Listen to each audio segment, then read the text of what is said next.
भी चाहते हैं कि सोनो टोन भोजपुरी का ऑडियो वीडियो सबसे पहले आप तक पहुंचे, तो लाल बटन दबाकर चैनल को सब्सक्राइब करें और हाँ, बेल आइकन को दबाना ना भूलें।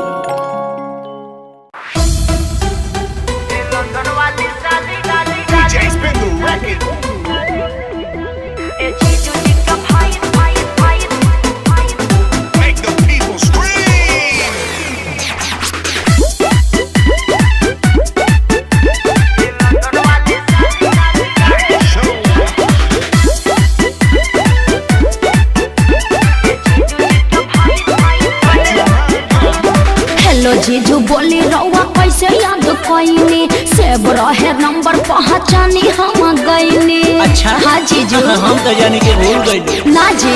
हेलो जीजू बोली रउआ कैसे याद कइनी, सेव रहे नंबर पहचानी हम गइनी। कोना तू देखाव तारू बानी हम लाचार, काहे खातिर जीजू? लंदन वाली साली, अरे बोली ना।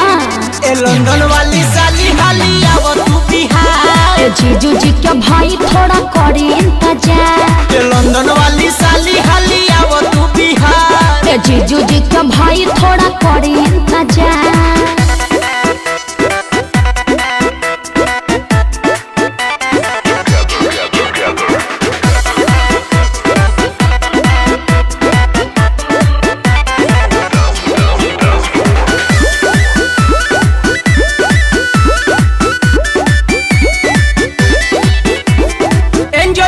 ब्यूटी बाटे फेस तोहर शर्मिला, जानो तानी प्यार करी ले यही से कहिला। मालूम बा सब कहे के ना पड़ी। कहिया से जी? एंजल जैसन ब्यूटी बाटे फेस तोहर शर्मिला, जानो तानी प्यार करी ले यही से कहिला।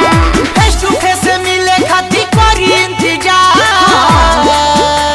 ये लंदन वाली साली, अरे बहुत जल्दी आऊंगी। ये लंदन वाली साली हाली आव तू बिहार। ए जीजू जी के भाई थोड़ा करी इंतजार। ये लंदन वाली साली हाली आव तू बिहार। ए जीजू जी के भाई थोड़ा करी इंतजार।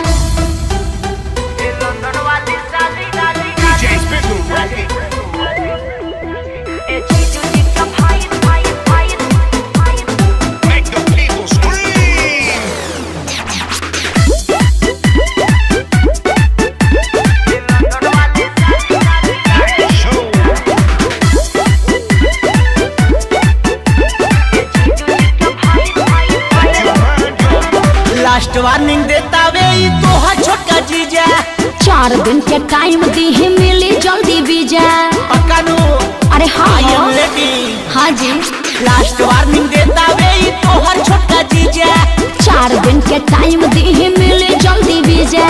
सोनू सुमन लो बेबी रुको हसर बार।